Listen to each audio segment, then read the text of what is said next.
รอพี่ไม่รวยนี่จ้าจึงขับแต่รถกระบะกลางเก่ากลางใหม่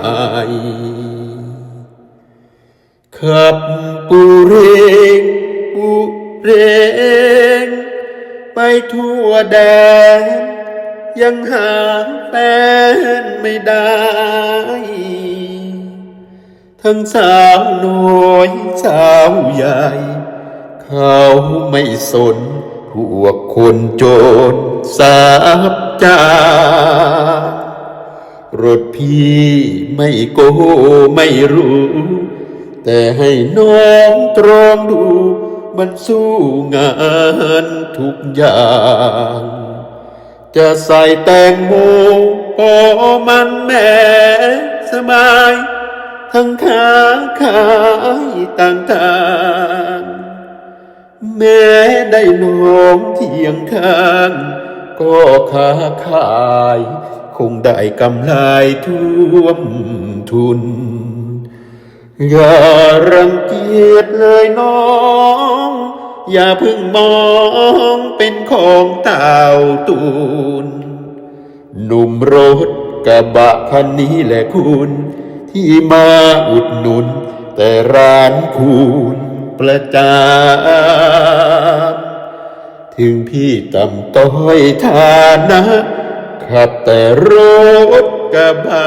หาเช้ากินค่ำก็หากินซื่อตรง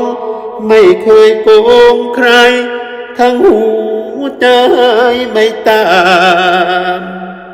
เมื่อลงแม่ค้าคนงามเพราะความเสน่หาจึงต้องแอบมาทุกวันอย่ารังเกียจเลยน้องอย่าเพิ่งมองเป็นของเต่าตูนหนุ่มรถกระบะคันนี้แหละคุณ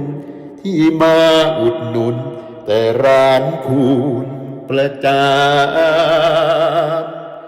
ถึงพี่ต่ำต้อยฐานะขับแต่รถกระบะหาเช้ากินค่ำก็หากินซื่อตรงไม่เคยโกงใครทั้งหัวใจไม่ตามเมื่อลงแม่ค้าคนงามเพราะความเสน่หาจึงต้องแอบมาทุกวัน